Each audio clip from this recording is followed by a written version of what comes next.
Сәлеметсіздер ме, құрметті көрермендер, каналымызға қош келдіңіздер.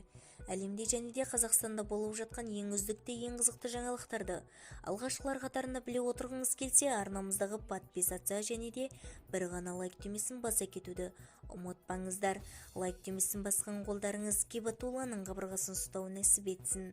Ал ендеше бастадым.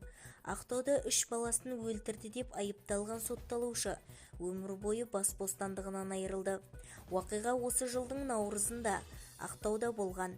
Іс Маңғыстау облысының қылмыстық істер жөніндегі мамандандырылған ауданаралық сотында қаралды.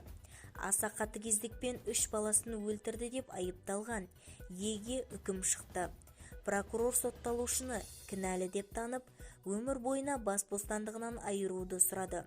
36 жастағы сотталушы өз кінәсін мойындап, істеген ісіне өкінетінін айтқан.